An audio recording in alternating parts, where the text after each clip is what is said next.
আল্লাহ রাব্বুল আলামিন বলেন, ইন্নী আ'লামু মা লা তা'লামুন, হে আমার ফেরেশতারা, আমি যা জানি তোমরা ফেরেশতারা তা জানো না। একটা জবান বন্ধ রাখছে না, বলছে সুবহানাল্লাহ। হ্যাঁ, আমি যা জানি তোমরা তা জানো না, ফেরেশতা মণ্ডলীদেরকে বললেন।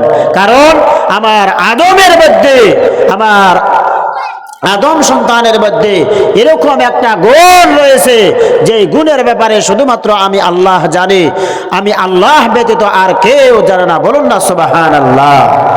সেই গুণটা কি? সেই গুণটা নিয়েই আলোচনা, বলছি সুবহানাল্লাহ। সেই গুণটা হলো এই যে আল্লাহর কিতাব আল কোরআন। বাবাজিরা আমার, ভাইরা, মেন পয়েন্টে আলোচনা চলে আসলো। আপনারা ওটাওটি করবেন না। এই যে মাহফিল আপনারা আরো 1 বছর পরে পাবেন। আল্লাহ রাব্বুল আলামিন আমাকে আপনাকে বোঝার তৌফিক দান করো। এই যে কোরআন, এই যে কোরআন আল্লাহর বাণী। আল্লাহ রাব্বুল আলামিন কি করলেন? এই কোরআনকে সর্বপ্রথম আসমানের উপরে পেশ করলেন। আমার বাবাজিরা, জমিনের বুকে কি করলেন? পেশ করলেন। পাহাড়ের সম্মুখে পেশ করলেন। আসমান ইনকার করে দিল, জমিন ইনকার করে দিল, পাহাড় ইনকার করে দিল।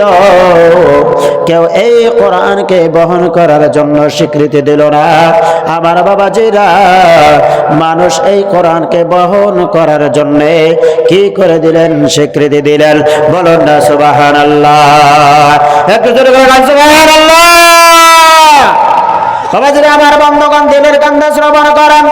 আল্লাহ রাব্বুল আলামিন কালাম বাগার মধ্যে জানিয়ে দেন, ইন্না আ'রাদনাল আমানাতা আলাস সামাওয়াতি ওয়াল আরদি ওয়াল জিবাল ফাআবাইনা আন ইয়াহমিলনাহা ওয়া আশফাকনা মিনহা ওয়া হামালাহাল ইনসান। আল্লাহ রাব্বুল আলামিন বলেন, আমি আল্লাহ কি করলাম? এই যে আমার কিতাব আল কোরআনের আসমানের উপরে পেশ করলাম, জমিনের উপরে পেশ করলাম, এবং কে পাহাড়ের উপরে পেশ করলাম। কেউ কি করলো না? এই কোরআনকে বহন করার জন্য কে করলো না? সাহস করলো না। সবাই ভয় পেয়ে গেল, সবাই ইনকার করে দিল। শুধু ইনকারই করে দেয় নাই, সবাই ভীতু হয়ে গেল, ডরাইল। কিন্তু আদম সন্তান, যে আদম সন্তানকে তোমরা ফেরেশতা মণ্ডলীরা কি করলাম? সৃষ্টি করতে তোমরা বারণ করলা, বাধা দিলা।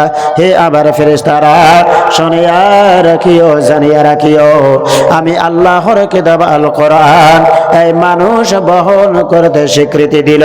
বলুন না সুবহানাল্লাহ। একটু জোরে সুবহানাল্লাহ। বাবাজিরা আমার,